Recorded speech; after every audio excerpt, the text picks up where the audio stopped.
De nuevo con ustedes, Alfonso Torres Ulloa, en este 26 de enero del 210 aniversario del natalicio del dominicano de glorias más puras. Corrijo, dije que el lunes estamos a 28, no. El lunes estamos a 30, es peor todavía.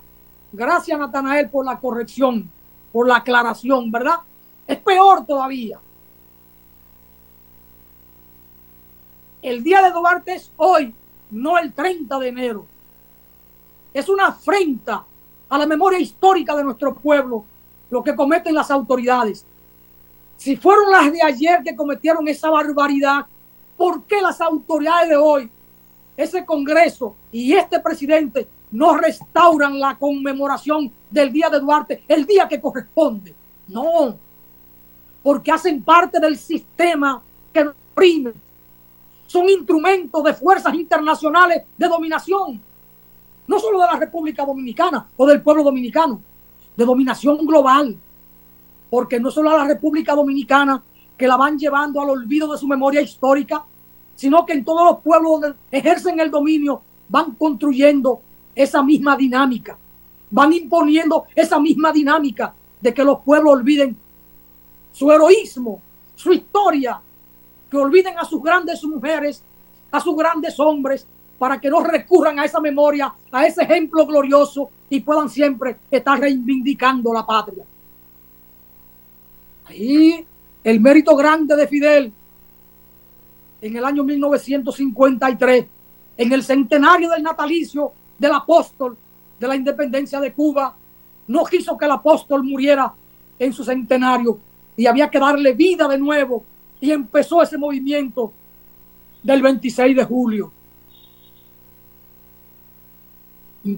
Interesantísimo, y cómo han ido recuperando toda la memoria de José Martí y construyendo patria a partir del referente fundamental. Pero vuelvo al comentario anterior que dejé inconcluso del denominado juramento trinitario y todo el pensamiento luminoso de Juan Pablo Duarte. Convoca a José María Serra y los demás trinitarios para ese 16 de julio de 1838 y le lee un manifiesto que es una plataforma, y yo digo que es político-militar, pero que además expresa la fe inquebrantable que tenía el padre de la patria. Por eso lo inicia en nombre de la Santísima y Augustísima Trinidad de Dios Omnipotente.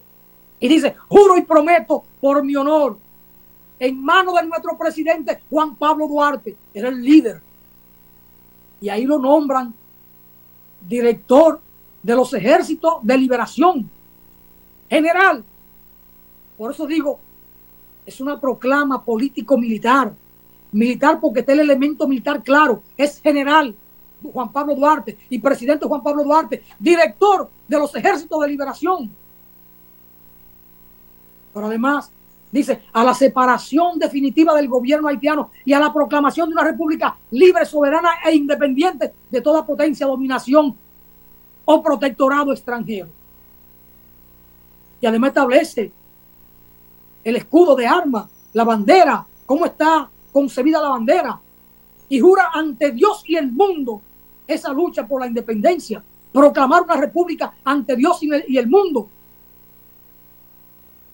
Faltan a la verdad los historiadores y los políticos dominicanos, entre ellos muchos de izquierda, que dicen que Juan Pablo Duarte era un separatista, como que Juan Pablo Duarte tenía odio a los haitianos. Nada más falso y mendaz que ese criterio. Por falta de conocimiento, o quieren echarle una vaina a esta memoria histórica digna de Juan Pablo Duarte. Porque saben leer, y el manifiesto, el juramento es muy claro. Es muy claro el juramento. Pero bueno, lo hacen a propósito. Lo hacen a propósito. La gloria de un hombre, de una mujer, no se determina justo en el momento en que está viviendo. Lo que vive, lo que hace, cómo piensa, cómo actúa, lo que trasciende de él, se va a mirar con el tiempo, con el paso de los años, cuando las aguas se asientan, es que las pajas o la tierra que tiene va al fondo y entonces luego las aguas se aclaran solas. Santana se llenó de poder. Buenaventura Báez se llenó de dinero. Era un insaciable del dinero. ¿Y cuál es su gloria? ¿Cuál es su gloria? Y aquella que aparentemente era la debilidad del padre de Juan Pablo Duarte, era su propia grandeza.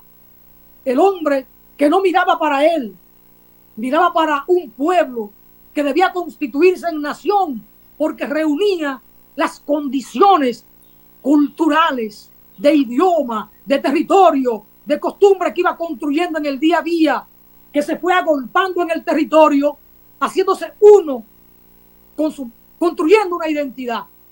Y entonces Juan Pablo Duarte se consagró a ese ideal, no a trabajar para él, sino para construir una patria que este pueblo merecía. Por eso el 1 de julio de 1838 le dice a José María Serra eso. Si España tiene su monarquía, Francia su república, Haití tiene la suya, ¿por qué los dominicanos no podemos tener nuestra propia república? No tenemos por qué conformarnos con besar la mano a nuestros dominadores. Tenía claro el proyecto. Por eso la historia lo consagra antes de que muera el siglo XIX como el hombre grande de la patria. Como el hombre grande de la patria. Pero con apenas 31 años, cuando él retorna, que lo van a buscar a Curazao, en la goleta Leonor, que llega al puerto de Los Amas, el 14 en la noche de marzo, y le piden que no, que espere a las 7 de la mañana para recibirlo con los honores que merece. Y la Junta Central Gubernativa en ese momento, y el obispo de Santo Domingo, de la Iglesia Católica, van y lo reciben. Y el obispo lo saluda cuando saca el rostro y le dice: oh, salve, padre de la patria, con apenas 31 años. Pero ese mismo obispo lo traiciona. Cosas veré de Sancho. Lo traiciona y lo excomulga de la Iglesia Católica cuando asume con carácter los asuntos serios de la patria. Cuando reclama la soberanía íntegra y plena, porque no se podía conceder ni un ápice del territorio de la patria. Cuando se opuso a la cesión definitiva y permanente de la península de Samaná a Francia en busca de un protectorado francés para que Francia le diera apoyo militar, los que piden Santana, Bobadilla, Buenaventura Báez, los vende patria.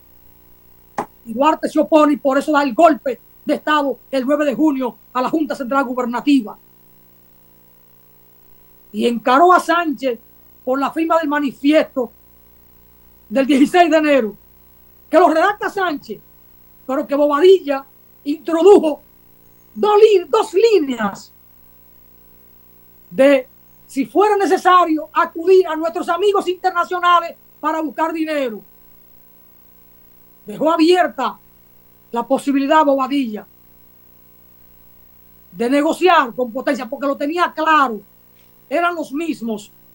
Bobadilla, Buenaventura Báez y Pedro Santana no tuvieron nunca fe en el porvenir de la patria, no tuvieron fe de que este pueblo podía, con su valor, poner a un lado a los haitianos, es decir, allá, y este pueblo constituirse en nación, porque tenía el orgullo, los elementos culturales de identidad, idioma, religión, territorio, con mancomunidad de afectos que podían constituirse en nación. El único que tuvo fe fue Juan Pablo Duarte y los que le eran fieles, como Juan Isidro Pérez y Pedro Alejandrino Pina, entre otros. Es la grandeza de Duarte. Sánchez era duartista, Mella lo era, pero entre Mella y Sánchez no podían sentarse a la mesa a tomarse un café juntos. ¿Por qué? Ya lo veremos próximamente en una publicación que haremos dedicada a estudiar ese fenómeno. Son cosas que hay que desentrañarla de nuestra historia, que hay que estudiarla y hay que presentarla al país. Nuestros jóvenes deben conocer la historia, cómo ocurrió, con las contradicciones que todo proceso revolucionario tiene y lleva implícito, porque siempre en la naturaleza humana habrá ese elemento. Diferentes enfoques, diferentes apetencias, diferentes propósitos. Eso es normal, eso es natural. En todo proceso revolucionario siempre se da eso. Siempre. No hay manera de que sea diferente.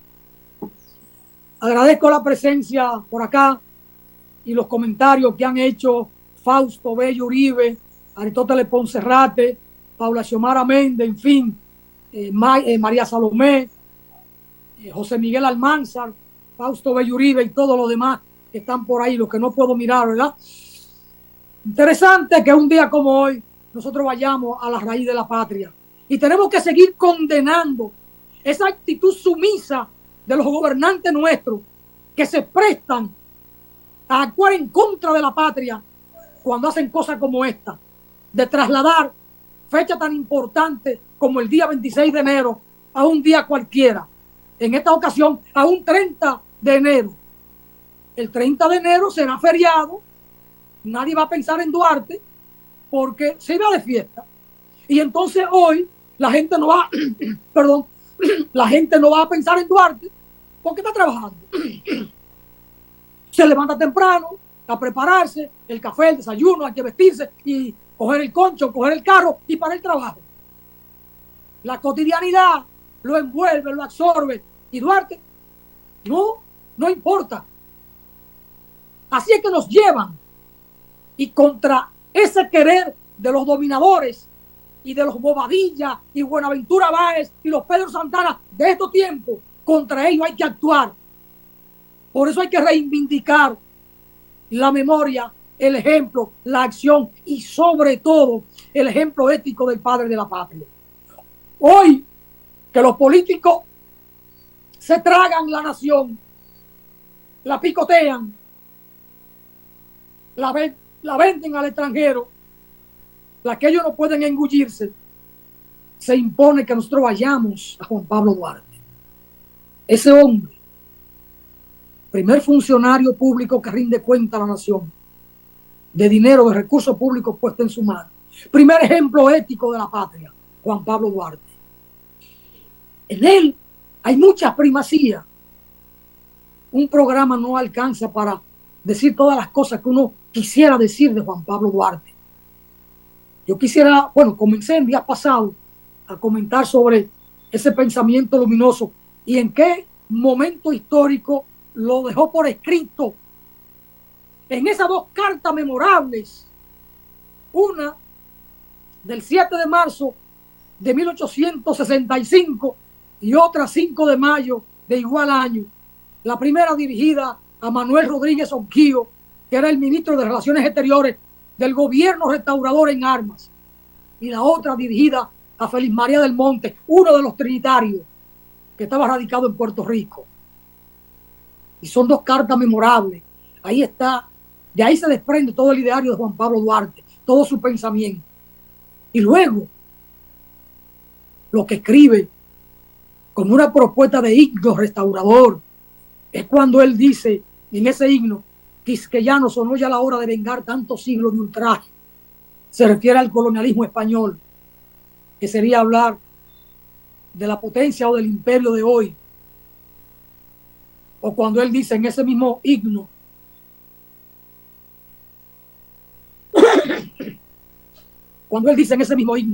adelante, adelante, Patricio Constante, por la patria, a vencer o morir. Es infame quien dude un instante que sin patria es mejor no vivir. Por eso él dice en otro momento que desengáñese, le dice al ministro Oquillo, que aquí no hay más que un pueblo que se ha proclamado libre como él, que se declaró dominicano libre e independiente el 1 de julio de 1838. Y ese pueblo que se ha proclamado libre ha comprendido que vivir sin patria es lo mismo que vivir sin honor. Y hoy muchos dominicanos andan por ahí acumulando riqueza, maltratando la patria, sepultando la patria, porque no tienen visión de futuro, no tienen orgullo de dominicanos, aunque lo digan, en el fondo no sienten amor por esta patria, solo sienten amor por el dinero. Son unos falsantes, son unos falsantes, y hay que barrerlo. Volviendo a Duarte, mientras no se castigue a los traidores como se debe, los buenos y verdaderos dominicanos seguiremos siendo víctimas de sus maquinaciones. Pausamos y seguimos porque hay más en Voz para el Cambio. De aquí me iré al Parque Duarte a rendir tributo a la memoria del dominicano de gloria más pura. Me iré con los compañeros de la campaña dominicana de solidaridad con Cuba a rendir memoria al padre de la patria. Pausamos.